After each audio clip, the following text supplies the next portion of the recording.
복음으로 읽어본 로마서 오늘 52번째 시간입니다. 오늘은 족보의 이름은 올랐습니까? 라는 제목입니다. 족보의 이름은 올랐습니까? 여러분 이런 말 들어보셨죠? 나 뼈대 있는 사람이야. 이런 말 들어보셨죠?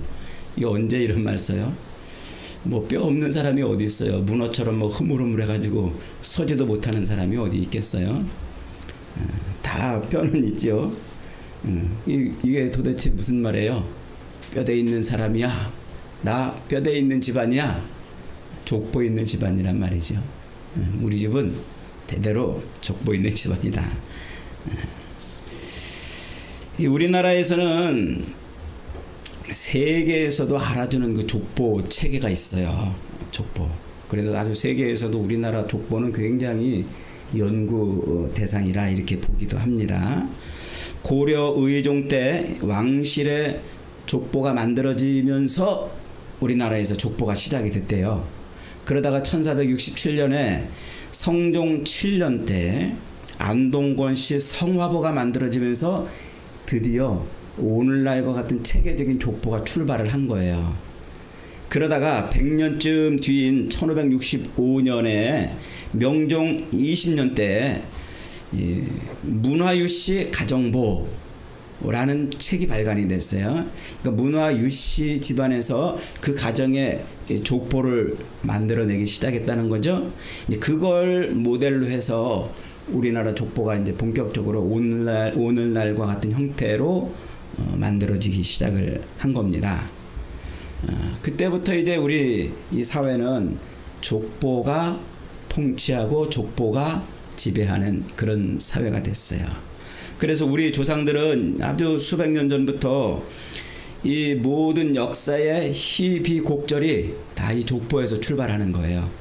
족보 하나에서 모든 인생의 희비고락이 거기서 만들어지는 거죠.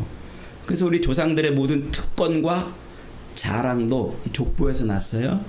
또한 모든 좌절과 한도 족보에서 나왔습니다. 한마디로 족보 때문에 울고 족보 때문에 웃은 거지요. 족보의 권세는 엄청난 것이었어요. 좋은 족보에 이름이 올라있는 자들은 태어나면서부터 이미 금수저를 물고 태어난 것이나 마찬가지였어요. 온갖 이 사회가 제공해주는 모든 혜택과 그런 권위를 누리고 독점을 했죠. 그런데 족보가 시원찮은 집안에 태어났거나 아예 족보가 없는 천민이나 쌍놈으로 태어났다면 그 인생이 한과 눈물로 얼룩진 그런 삶을 살 수밖에 없었어요. 그러니까 천민과 쌍놈으로 나면은 얼마나 그 삶이 힘들었겠어요. 족보에 이름이 올라가 있는 사람과 완전히 차별이 되는, 오늘날 금수저를 물고 태어났다, 흙수저를 물고 태어났다, 이 말하고 똑같은 말이에요. 이 말하고 똑같은, 어쩌면 그보다 더 아주 강력한 족보가 통치하는 그런 시대였을 겁니다. 그래서 전쟁이 나면요, 이 사람들이, 백성들이 이 곡괭이랑 낫을 들고 오랑캐를 향해서 달려간 게 아니라 관청에 먼저 달려가서 관청을 공격해가지고 호적부터 불태우고 그랬다잖아요. 그래서 나중에 호적을 싹 이제 지우고 새롭게 출발할 기회를 얻으려고 그랬다는 것이죠. 아무튼 이 족보는 한 사람의 운명과 그 가문의 운명을 결정하는 그런 힘이 있었어요. 힘이. 그래서 우리 조상들은 자기들의 일생을 이 족보에 걸었어요. 족보가 없는 가정에서는 족보를 만들기 위해서 무슨 짓이든지 서슴지 않았고요. 그리고 좀 더 권세 있는 족보, 좀 더 힘 있는 족보를 만들기 위해서 그렇게 가문이 달려들어서 애를 썼던 것이죠. 그래서 기회만 있으면 족보를 마구마구 갱신했고, 좀 더 힘있고, 좀 더 권세있고, 좀 더 대접받는, 좀 더 명망받는 그런 족보를 만들기 위해서 몸부림을 친 거예요. 족보는 그렇게 오랫동안 우리 사회의 뿌리가 되었고, 우리의 생각과 또 행동과 우리의 삶과 역사를 지배해왔습니다. 그래서 족보를 갖고 있으면 사회의 모든 특권을 누리는 것이 되었고, 족보가 없으면 아예 국물도 없었던 거예요. 족보에 오르면 사람 대접을 받았고, 족보에 없으면 사람 수에도 들어가지 못했습니다. 족보는 그렇게 수백 년 동안 우리 조상들을 울리고 웃기고 살리고 죽였던 것이죠. 한마디로 족보는 그 시대 사람들에게 신과 같은 존재였어요. 그러니 우리 조상들 중에는 그 족보 때문에 한을 품고 살다가 죽은 사람들이 얼마나 많겠어요? 그 족보 때문에 한을 품고 살다가 한을 품고 죽은 거예요. 그렇게 족보는 조상을 자랑하고 가문을 자랑하고 다른 족보들을 무시하고 다른 사람들을 무시하는 그런 힘이 되었고 권세가 되었습니다. 그래서 만나면 족보를 따졌대요. 족보에 이름이 없으면 아예 사람 취급도 안 했다고 합니다. 자, 여러분 가문은 족보 있는 가문입니까? 그런데요, 이 성경도 족보를 굉장히 중요시 여기고 있어요. 아주 중요하게 다루고 있죠. 창세기에 그 모든 인류의 족보에서부터 유다 백성들이 바벨론 포로에서 돌아와서 족보를 새로 갱신하는 그때까지 성경은 아주 족보를 상당히 중요하게 다루고 있어요. 특별히 유다 백성들이 바벨론 포로에서 귀환합니다. 70년 동안 바벨론 포로로 잡혀갔다가 귀환하는데, 그때 귀환해가지고 그 귀환한 역사를 기록해 놓고 있는 역대기서, 역대상에 보면은요, 역대상 1장 1절부터 9장까지가 전부 족보 이야기예요. 너무 지루해요. 우리가 성경을 읽다가 거기에서 멈추잖아요. 성경을 재밌게 읽다가 누구는 누구를 낳고 누구는 누구를 낳고 어느 가문에 누구는 누가 있고 그래서 지루할 정도로 이렇게 족보를 1장부터 9장까지 다뤄내고 있죠. 왜 그렇게 긴 장을 할애해서 유대 백성들은 족보를 그렇게 기록하고 있는 것일까요? 그것은 이 긴 장을 할애해서 바벨론 포로에서 돌아온 그 백성들의 족보를 그렇게 상세하게 다루고 있는 이유는 바벨론의 포로로 잡혀갔던 그 사람들, 바벨론의 포로로 잡혀간 그 사람들이 바벨론 70년 생활을 하는 동안에 그들과 섞이지 않고 자기들의 혈통을 잃어버리지 않고 정체성을 잃어버리지 않고 그 속에서 다시 돌아왔다. 이걸 강조하고 싶은 거예요. 그래서 가문의 족보를 잃어버리지 않고 자기들의 그 혈통을 이방인과 섞지 않고 자기들의 정체성을 빼앗기지 않았다는 것을 각 가문의 족보를 그렇게 상세하게 기록해 놓음으로써 자기들 유다 백성들의 그 정체성을 지켜냈다는 것을 말하고 싶은 거예요. 그래서 예루살렘으로 귀환해 가지고 그들은 저 북이스라엘 백성들처럼 이방인들과 혼혈 족속이 되지 않은 순결한 순수한 자기들의 혈통을 지켜낸 정체성을 지켜낸 사람들이었다는 것을 말하고 싶은 거죠. 이래서 족보를 굉장히 중요하게 다루고 있어요. 그런데 재미있게도요, 그 구약 성경에 가면은 그 사무엘서가 시작되기 전 바로 그 직전에 룻기라는 조그만 성경이 있어요. 그런데 그 룻기의 4장 마지막 절에도요, 아주 짧은 족보 하나가 소개되고 있어요. 18절부터 마지막 22절까지 단 5절밖에 안 되는 그 짧은 절에서 무려 1000년이나 되는 족보를 다루고 있어요. 1000년이나 되는. 놀랍죠? 왜 그 룻기서 맨 끝자락에 그렇게 짧은 절을 통해서 1000년이나 되는 긴 족보를 다루고 있는 것일까요? 여러분 룻기가 무슨 내용이에요? 룻이라는 이방 여인이 이 베들레헴으로 돌아와 가지고 어쩌고 저쩌고 이래서 룻을 만나고 그래서 사랑을 나눠 가지고 아기를 낳았더라. 그 시어머니 나오미는 며느리 룻이 다른 남자랑 만난 자기 가문의 그 어떤 친척 남자랑 만나서 낳은 아기를 품에 안고 기뻐했더라. 이 내용이에요. 그러면 그 내용으로 룻기를 끝냈어야지 왜 그 뒤에다가 딱 이렇게 부록으로 족보를 붙여놨냐 이거예요. 그것도 뜬금없이 100년, 1000년 가까운 족보를 말이죠. 그 족보의 맨 끝에 누가 있어요? 다윗이 있어요. 그 얘기를 하고 싶은 거예요. 그래서 사무엘 상이 시작될 때 이제 다윗이 등장하잖아요. 그 다윗이 어디로부터 왔는지를 말하고 싶은 거예요. 그 다윗이 사무엘서로 들어오면서 하나님의 선택된 왕이 되잖아요. 그래서 그 다윗을 통하여 하나님의 어마어마한 언약 관계가 형성이 되고 다윗 왕을 통하여 하나님이 이스라엘을 통치하시는 분이심을 보여주는 거예요. 그 다윗이 어디로부터 왔냐 하는 것을 보여주려고 룻기서 끝에 그렇게 족보를 붙여놨어요. 그래서 그 4장 18절부터 22절까지 앞에 총 10명이 등장하는데 앞에 5명은 출애굽 이전의 사람들이에요. 그리고 뒤에 5명은 출애굽 이후의 사람들이죠. 사람들이죠. 그러니까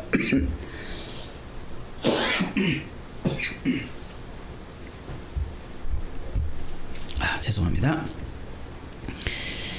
그러니까 이 출애굽 이전에 이 430년 동안 그 대표 5명을 뽑아서 역사를 설명하고 있고 출애굽 이후에 476년 동안에 그 5명 대표를 뽑아가지고 역사를 이어가고 있는 겁니다.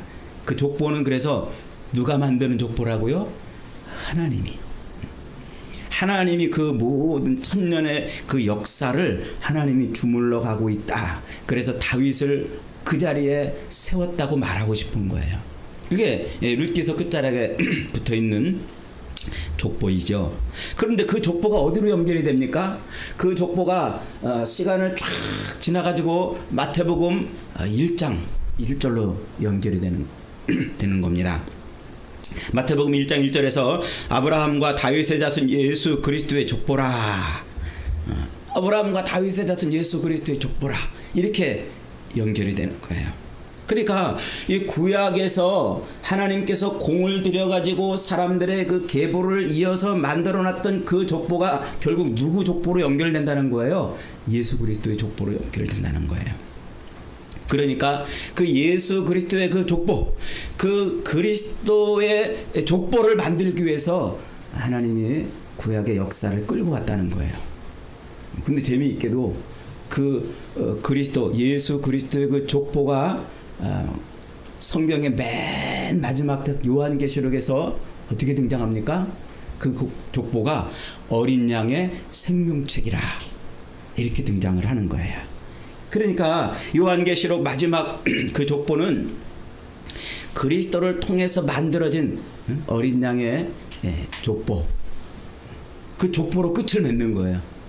그래서 성경은 족보로 시작해서 족보로 역사가 굴러가서 족보로 끝나는 거예요. 요한계시록 3장 5절에 이렇게 말씀하고 있어요. 이기는 자는 이와 같이 흰옷을 입을 것이요 내가 그 이름을 생명책에서 결코 지우지 아니하고 그 이름을 내 아버지 앞과 그의 천사들 앞에서 시인하리라. 그 어린 양의 생명책에 기록되어 있는 그 이름을 우리 주님이 하나님 앞에서 시인해 준다는 거예요. 요한계시록 13장 8절에도 이렇게 말합니다. 죽임을 당한 어린 양의 생명책에 창세 이후로 이름이 기록되지 못하고 이 땅에 사는 자들은 다 그 짐승에게 경배하리라. 그러니까 어린 양의 생명책에 이름이 올라가 있지 않은 사람은 누구를 경배한다고요? 짐승을 경배한다 그래요. 그러니까 천국 영생의 나라에 들어갈 자는 그 이름이 어디에 반드시 기록이 돼야 돼요? 어린 양의 생명책에 이름이 기록이 돼야 한다는 거죠. 그 새로운 족보, 예수 그리스도의 피로 만들어진 그 족보에 이름이 올라가야만 영생의 나라, 천국에 들어간다라고 말하고 있는 겁니다.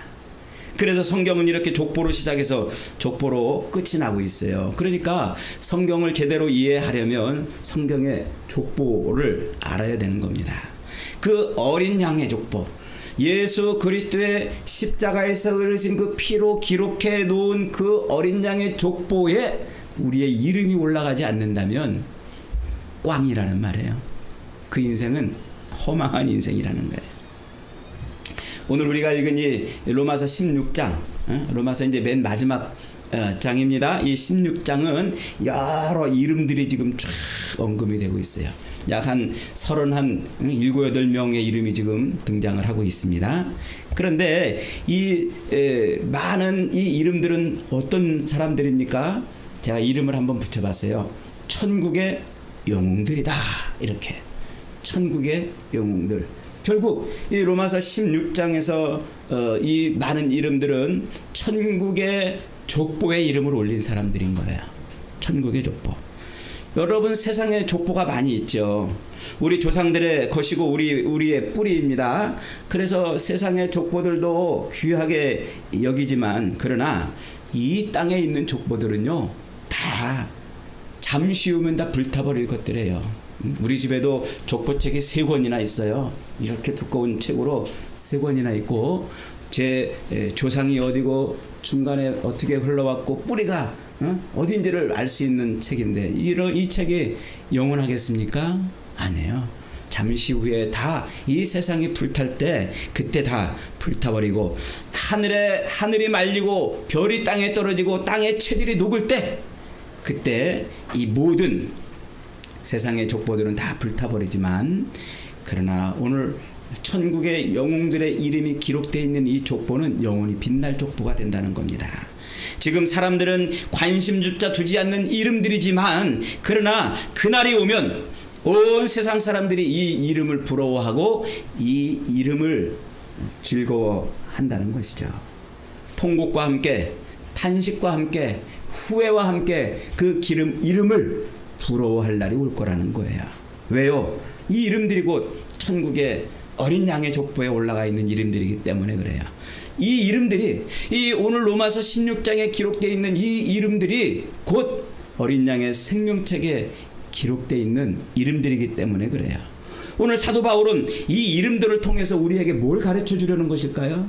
이 많은 이름들을 언급하면서, 이 사람들의 이름을 언급하면서 서로 무난하게 하면서 이 이름을 우리에게 가르쳐주고 있는 이유가 무엇일까요? 아주 중요한 것을 우리에게 가르쳐주고 있어요.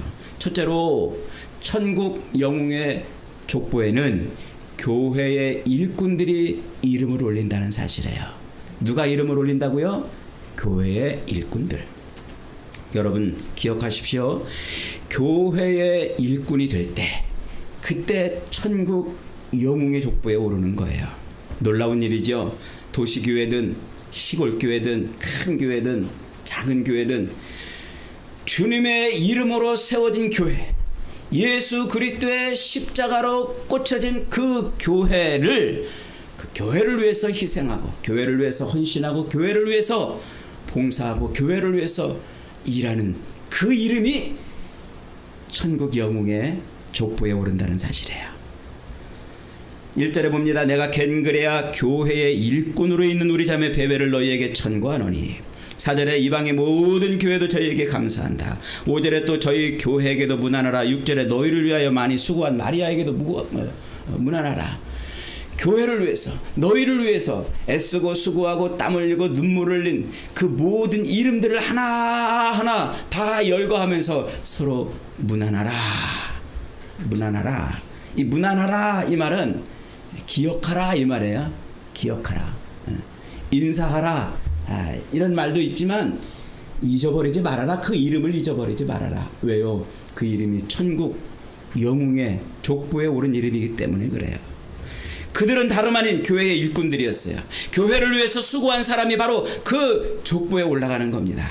16장 전체 이 구구 절절이 다 그렇게 교회와 성도들에 대한 인사로 그리고 감사로 넘치고 있지 않습니까?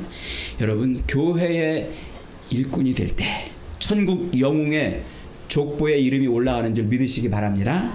그러므로 여러분, 우리는 먼저 이 교회 안에서 자기 이름을 남겨야 됩니다. 교회 안에서. 제가 이렇게 한국교회 이렇게 보면은요, 교회 안에서 정말 멋들어진 이름을 남기는 사람들이 있는데 참 이 이름을 부끄럽게 남기는 사람들도 많이 있어요. 저도 이렇게 부교육자 이렇게 생활을 하면서 지나온 그 교회들을 가만히 돌이켜 보면서 누구? 그러면 그 사람이 떠올라요. 그 이름을 탁 말하면 그가 한 일들이 떠올라요. 그가 얼마나 교회를 허물어뜨리고 교회를 비난하고 교회를 얼마나 더럽히고 또 교회를 얼마나 창피하게 했는지 그런 일들이 떠올라요. 여러분, 그런 이름으로 기억되면 좋겠습니까? 누구? 그러면 야, 그 사람은 정말 교회를 위해서 애쓰고 수고한 사람이야. 교회를 위해서 정말 자기 삶을 통째로 드린 사람이야. 이런 인정과 이런 칭찬을 받아야 되지 않겠습니까? 여러분, 천국 영웅의 족보에 이름이 올라가는 길은 다른 길이 없어요. 교회의 일꾼이 되는 겁니다. 복음의 일꾼이 되는 겁니다. 주님의 일꾼이 되는 것입니다. 주여, 내가 여기 있나이다. 나를 보내소서. 나를 쓰시옵소서. 내게 맡겨주시옵소서. 주님, 내가 하겠습니다. 내가 여기 있나이다. 교회의 일이라면 기꺼이 그렇게 손발을 걷어붙이고 그렇게 수고할 때, 그때 그 이름이 빛나는 이름이 되는 것입니다. 그 이름이 향기로운 이름이 되고 그 이름이 영원히 기록되는 이름이 되는 것입니다. 예수 그리스도의 십자가가 꽂혀 있는 그곳에서 자기의 생명을 드리고 자기의 물질을 드리고 자기의 삶을 드릴 때 주님은 그것을 가볍게 보지 않으세요. 자기 아들을 십자가에 매달아 죽이시면서 그렇게 만들어 놓은 교회, 그 교회를 위해서 헌신하는 사람들을 하나님이 어떻게 내팽개치겠습니까? 여러분이 교회를 위해서 땀 흘리고 여러분이 교회를 위해서 눈물 흘리고 여러분이 교회를 위해서 재물을 쏟고 여러분이 교회를 위해서 헌신하는 그 모든 것 하나님이 다 기억하시는 줄 믿으시기를 축원합니다. 땀 한 방울 한 방울, 여러분이 교회를 위해서 흘리는 눈물 한 방울 한 방울도 우리 하나님은 결코 놓치지 않으세요. 여러분이 10원짜리 동전 하나라도 주님의 교회를 위해서 쓴 것이라면 그 하나라도 하나님은 놓치지 않으십니다. 천국 영웅의 족보에 여러분의 이름을 기록해 놓으시고 다 갚으실 것입니다. 그것을 믿으시기 바랍니다. 그러므로 여러분, 달리 생각할 거 없어요. 결심하고 교회를 위해서 우리 삶을 드리는 겁니다. 교회의 일꾼이 되는 겁니다. 교회를 위해서 애쓰고 수고하고 헌신하는 겁니다. 복음을 위해서 우리 삶을 기꺼이 드려보는 것입니다. 생명을 구원하는 일에 우리의 인생을 던져보는 것입니다. 그럴 때 주님의 그 십자가 꽂힌 그 교회를 위해서 애쓰고 수고할 때 하나님은 여러분의 이름을 귀한 이름으로 받아주시고 그 이름이 이 땅에서 향기나는 이름으로 만들어 주실 것입니다. 그런 은혜와 복을 누리시기를 바랍니다. 두 번째로 천국 영웅의 족보는 예수님의 족보라는 거예요. 여러분, 결국 족보는 뭡니까? 피를 자랑하는 것 아닙니까? 혈통을 자랑하는 것입니다. 누구의 피가 흐르고 있느냐, 이것이 족보의 핵심이지요. 오늘 사도 바울이 로마서에서 언급하고 있는 모든 이름들은 다 예수 그리스도의 피로 거듭난 사람들입니다. 그 피로 새로워진 사람들입니다. 그 피로 인하여 생명을 얻은 사람들입니다. 그러므로 그 천국 영웅의 족보에는 예수님의 피가 흐르고 있어요. 그 족보에는 그리스도의 피가 흐르고 있는 것입니다. 여러분, 지금 여러분에게는 누구의 피가 흐르고 있습니까? 김씨 가문의 피가 흐르고 있습니까? 이씨 가문의 피, 이 최아무개의 피가 흐르고 있습니까? 박아무개의 피가 흐르고 있습니까? 그런 피로는 천국 영웅의 족보의 이름을 기록할 수가 없습니다. 더럽기 때문이죠. 냄새나기 때문이죠. 악하기 때문이죠. 더럽고 악하고 냄새나는 그 피로는 천국 영웅의 족보에 이름을 올릴 수가 없습니다. 그 피, 그 혈통으로는 누구도 천국 어린 양의 생명책에 이름을 기록할 수가 없어요.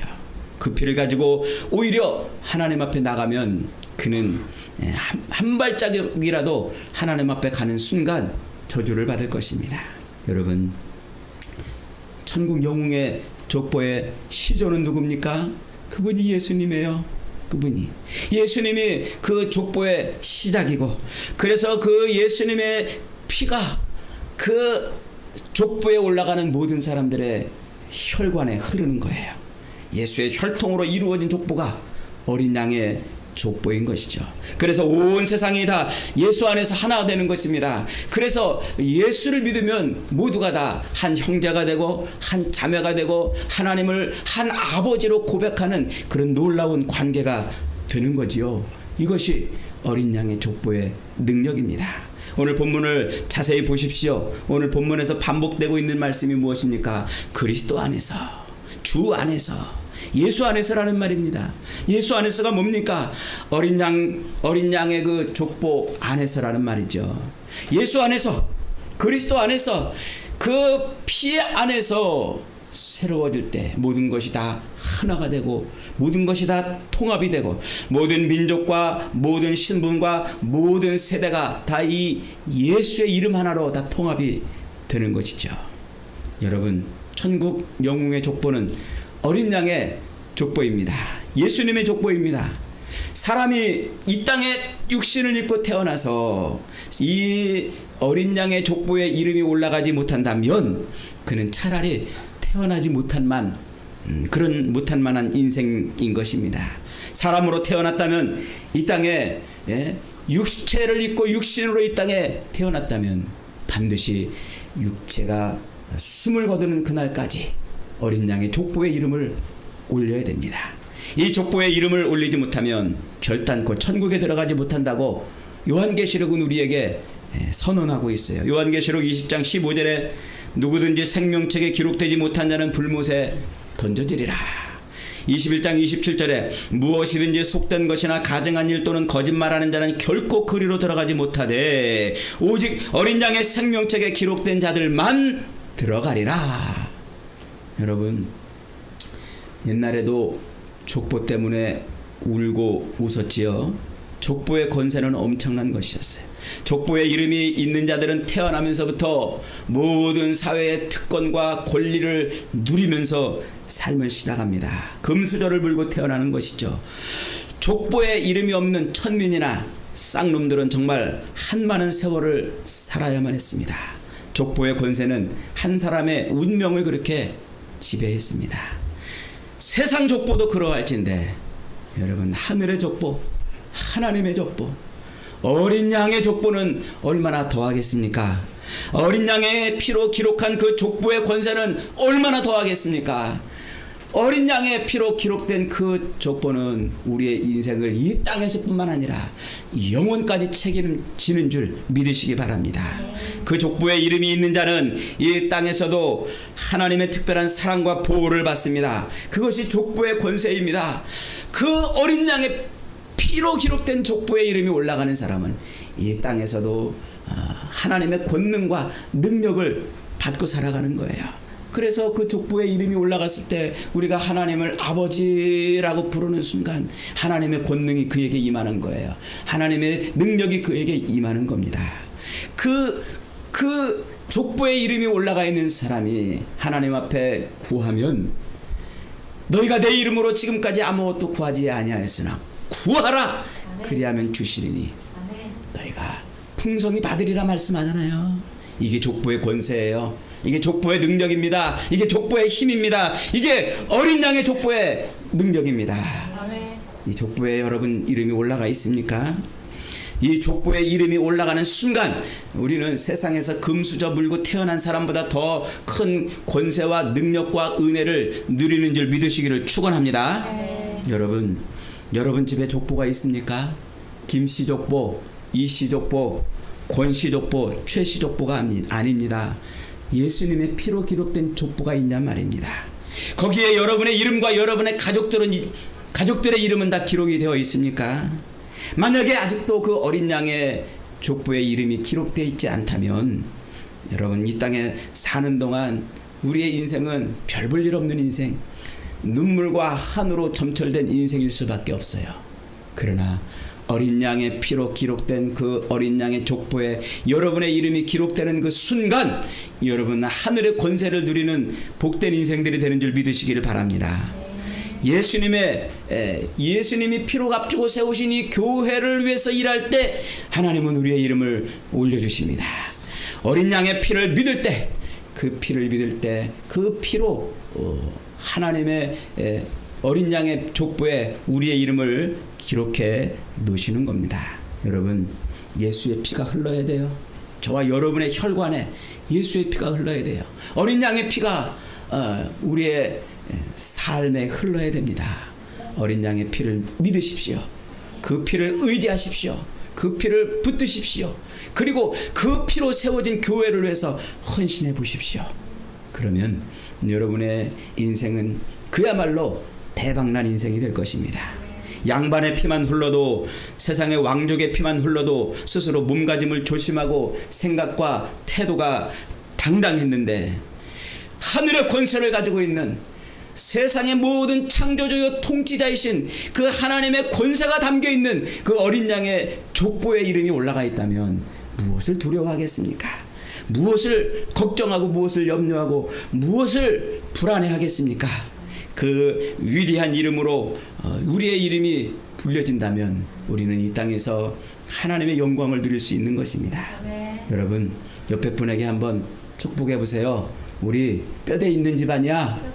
우리 족보 있는 집안이야. 여러분 그러므로 우리 정말 뼈대 있게 놀아야 됩니다. 생각하는 것, 말하는 것, 행동 하나하나 거룩하신 하나님 앞에서 우리가 그렇게 우리의 이름에 어울리는, 우리의 족보에 걸맞는 그런 삶을 살아야 되는 것입니다. 예수 보혈의 능력으로 죄를 이기고 사단을 이기고 복음을 위해서 일하고 주님이 피로 값주고 세우신 이 교회를 위해서 기꺼이 우리 삶을 드리면서 그렇게 족보에 이름이 올라가 있는 권세를 누리며 사십시다. 아멘. 그러면 저와 여러분의 삶에 하나님의 큰 권능과 은혜가 이 땅에 있는 동안에 임할 것이고 죽어서도 영원한 우리의 인생이 보장이 될 것입니다. 아멘. 그런 은혜와 복을 누리는 저와 여러분 다 되시기를 주님의 이름으로 축복합니다. 아멘.